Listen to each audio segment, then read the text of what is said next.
आज की कहानी में हमें सुनने को मिलेगा कि सूरज जितनी बार भी पीछे देखता तो हर बार उसका शक एक ही लड़के पर जाता। फिर सूरज के आवाज के साथ साथ एक और रोने की आवाज पूनव को सुनाई दे रही थी। एक लड़के ने सूरज के सर पर लोहे का रॉड मारा।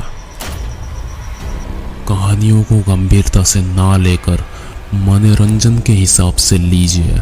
धन्यवाद।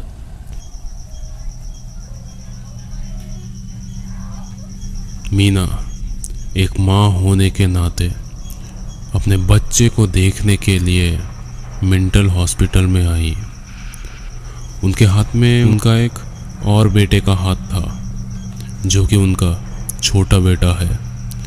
और जब मीना जी ने अपने बड़े बेटे को देखा तो उनके आंखों में से आंसू आ गए, क्योंकि उनके बेटे के हालत में अभी भी ठीक से सुधार देखने को नहीं मिली।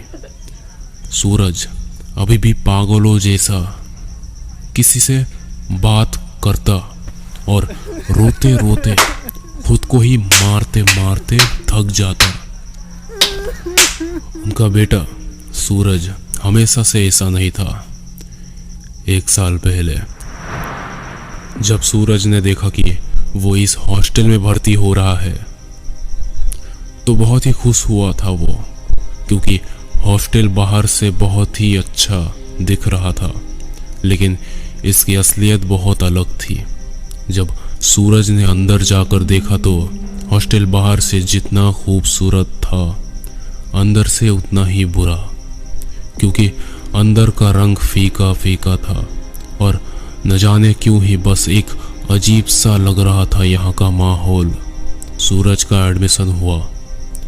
सूरज उनमें से नहीं था कि हॉस्टल का नाम सुनकर ही रोने लग जाए, क्योंकि उसे पहले से ही परिवारों से दूर रहना आता था।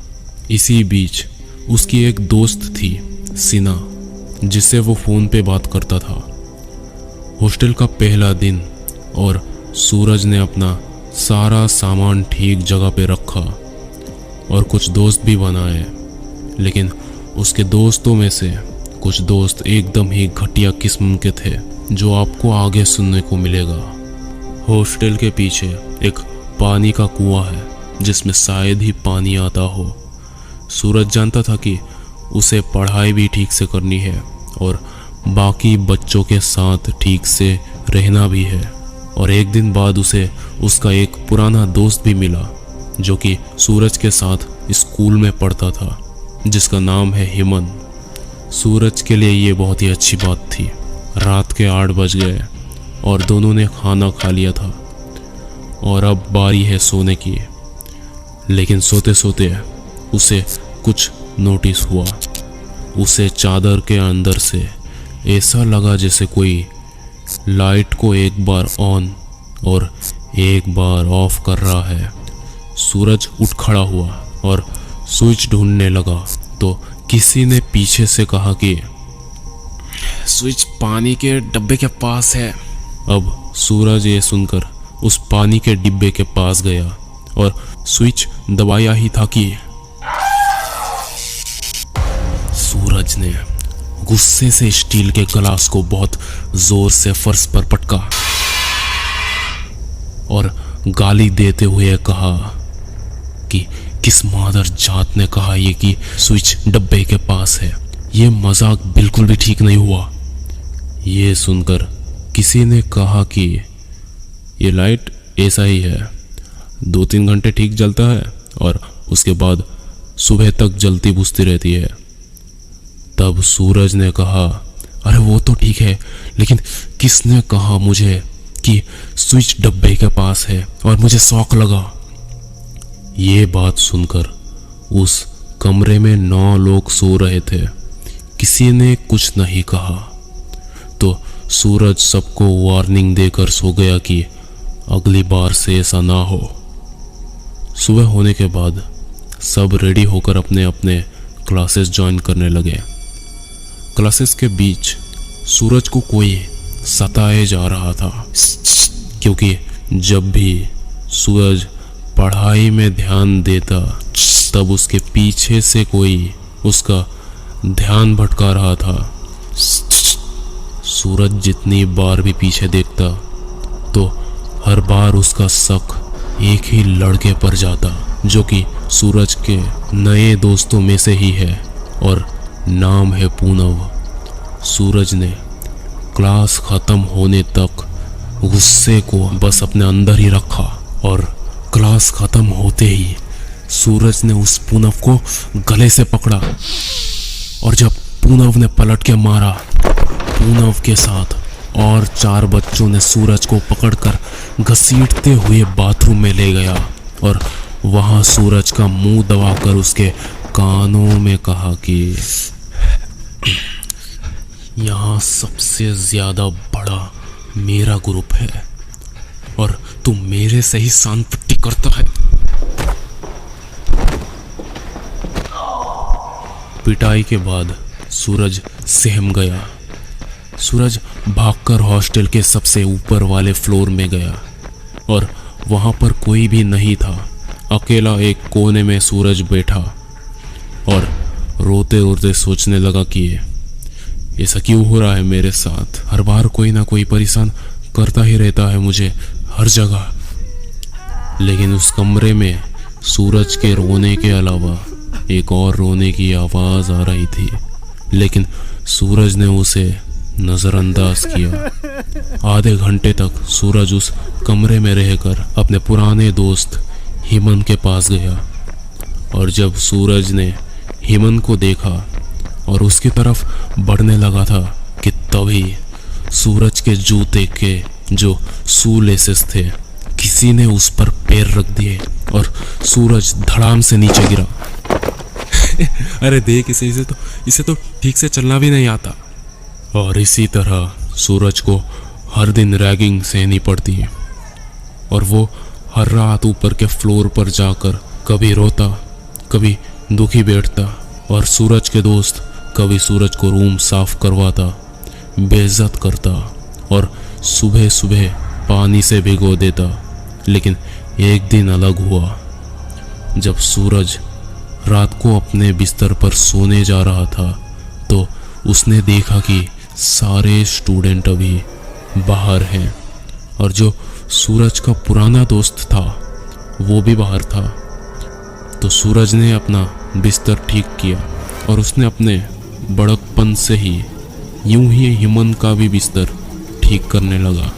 लेकिन तभी सूरज के आंखें बड़ी हो गई क्योंकि हिमन के बिस्तर के बगल में ही जो दीवार था उसमें एक करंट का बोर्ड और स्विच था और जिसका तार सीधे उसी जगह पर जाके रुका जहां सूरज उस दिन शॉक लगा था। ये देखकर सूरज अंदर से ही टूट गया। इसका मतलब उसका पुराना दोस्त हिमन उसे शॉक लगाया था उस दिन। अब सूरज फिर से ट्रोमा में जाने लगा था, लेकिन उसने मन हल्का करने के लिए अपने प्यारी दोस्त सिना को फोन लगाया। लेकिन तभी सूरज को याद आया कि 3 दिन पहले ही सिना ने उसे फोन करने को सख्त मना कर दिया था और अभी भी सिना ने उसका फोन नहीं उठाया। अब सूरज इतना सहन नहीं कर सका। वो अंदर ही अंदर पागल हुए जा रहा था। यहाँ पर आकर वो पूरा डिप्रेशन से भर गया था और दुख ना सहन करने के वजह से सूरज अब ऊपर के खाली कमरे में जाने लगा जहां कोई आता जाता नहीं। और इसी पल उसे जाते हुए पीछे से पूनव ने देख लिया। सूरज सीढ़ी से उठ रहा था और उसी का पीछा करते हुए पूनव भी आ रहा था और सूरज उस कोने में जाकर फिर रोने लगा और पूनव ये देखकर थोड़ा चौंक तो गया, लेकिन उसे अंदर ही अंदर खुशी भी मिल रही थी। लेकिन जब पूनव पीछे मुड़कर जाने वाला था कि तभी वो सूरज के रोने की आवाज बढ़ गई। अब पूनव रुककर फिर जाने वाला था कि फिर सूरज के आवाज के साथ साथ एक और रोने की आवाज पूनव को सुनाई दे रही थी। पूनव अब धीरे धीरे उस कमरे में जाने लगा जिस कमरे में सूरज था। गेट खोला और उस जगह पर पूनव ने देखा कि सूरज कहीं भी नहीं है और पूनव भागा उस अंधेरे कमरे से और भागते भागते उसके सामने अचानक सूरज आकर दिखा और पूनव ने जब सूरज के चेहरे को देखा तो पूनव जिस सूरज को इतने दिनों से जानता है और अभी जो सूरज उसके सामने है उनमें जमीन आसमान का फर्क है, क्योंकि अभी सूरज डरावना काला बेजान चेहरा लेकर कांपते हुए उसके सामने खड़ा था। और तभी सूरज ने पूनव को पूरे हॉस्टल में रात के 9 बजे ये चीखने की आवाज सुनकर सारे के सारे टीचर प्रोफेसर सब दौड़े दौड़े बिना आवाज करते हुए आए और देखने लगे कि क्या हो रहा है। सभी बच्चों के कमरे को बंद कर दिया गया ताकि उन्हें कोई खतरा ना हो। और ऊपर के कमरे से जब लंगड़ाते हुए सूरज नीचे आया तो उसने कहा कि क्या हो रहा है ये सब, और वो आवाज कैसी थी? तो जल्दी से टीचर लोगों ने उसे कमरे के अंदर भेज दिया ताकि उसे भी कोई खतरा ना हो। लेकिन उन सभी ने यही बहुत बड़ी गलती की। जब सूरज अपने कमरे में घुसा तो उसके सर पर खून सवार था, जैसे कि वो किसी के वश में हो।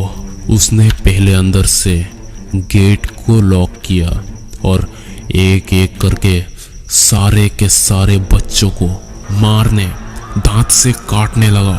बाहर से बाकी लोग दरवाजा खोलने को कह रहे थे, लेकिन अंत में किसी ने गेट को तोड़कर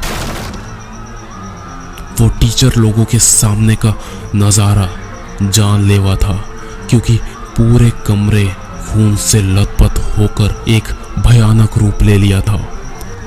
सारे के सारे टीचर्स चौंक गए थे ये सब देखकर, और सूरज को रोकना बहुत ही मुश्किल हो गया था। उन स्टूडेंट्स में से 2 स्टूडेंट्स सूरज के वजह से मारे गए।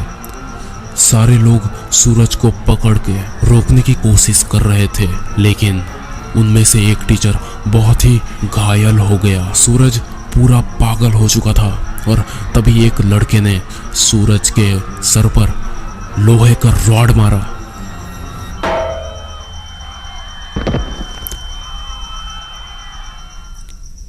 एक हफ्ते के बाद कुछ तांत्रिकों को डॉक्टरों को दिखाकर सब ताम झाम करने के बाद जब सूरज ने सुना कि उसके पिता मर चुके हैं तो सूरज अब मेंटली डिस्टर्ब हो गया था और इसी वजह से वो अभी पागल खाने में है। मैं हूँ क्रो और ये थी आज की एक कहानी। चैनल में नए हैं तो सब्सक्राइब कर लीजिए और कमेंट भी कीजिए कि अगली कहानी किस पर बनाएं। याद रखिए, कमेंट बहुत ही ज़रूरी है।